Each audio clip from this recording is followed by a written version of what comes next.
On considère ici des événements possibles de probabilité non nulle. Définition, on dira que B ne dépend pas de A si probabilité de B sachant A égale probabilité de B. Savoir qu'un événement est dans A ne dit rien sur ses chances d'être dans B.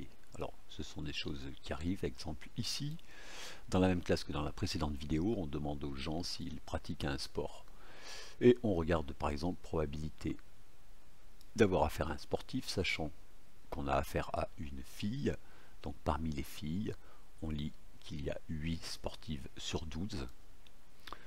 Et cette proportion de 8 sur 12, c'est aussi 22 sur 33, c'est-à-dire 2 tiers, c'est-à-dire la probabilité de S.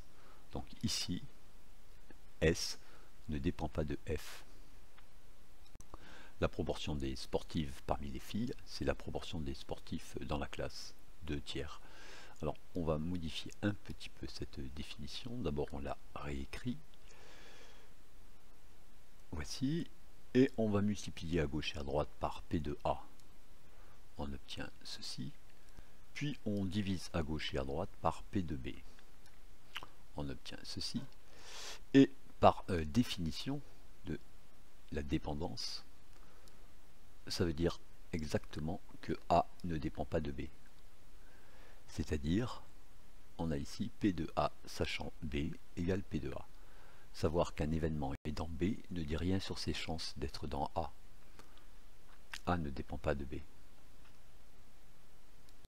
On regarde avec l'exemple ici, on calcule P de F sachant S, c'est-à-dire qu'on se place dans la première ligne, c'est 8 sur 22, et en multipliant en haut et en bas par 1,5, on obtient 12 sur 33, c'est-à-dire exactement P de F. 12 filles parmi 33 élèves, hein, c'est-à-dire environ un tiers. Et on voit qu'ici, F ne dépend pas de S. Alors à gauche, on a vu que B ne dépend pas de A. C'est la même chose que A ne dépend pas de B, et on dira à ce moment-là que A et B sont indépendants. Donc on a 3 définitions équivalentes, et ici 3 égalités équivalentes. Hein. On utilise celle qui nous arrange. Alors on regarde par exemple ici, S et F, on dira qu'ils sont indépendants. On regarde un exemple où il y avait dépendance, voilà un exemple déjà croisé. Ici, si on calcule, alors c'est les filles qui s'intéressent à l'informatique ou pas, et les garçons.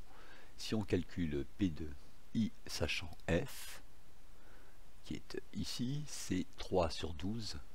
Bon, ça fait un quart des filles s'intéressent à l'informatique, ce qui n'est pas du tout la proportion des gens qui s'intéressent à l'informatique dans la classe, parce que c'est 20 sur 33 égale environ 0,61. Donc ici, I dépend de F. Alors, la différence entre ces deux exemples, ici on a de la proportionnalité, ici on n'en a pas.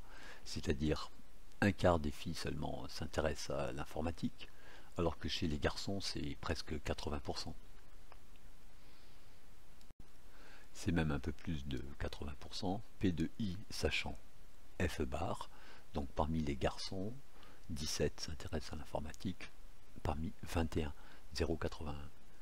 Donc ici il y a un rapport fort entre I et F. Ici il n'y a pas de rapport entre S et F, on a vraiment de l'indépendance.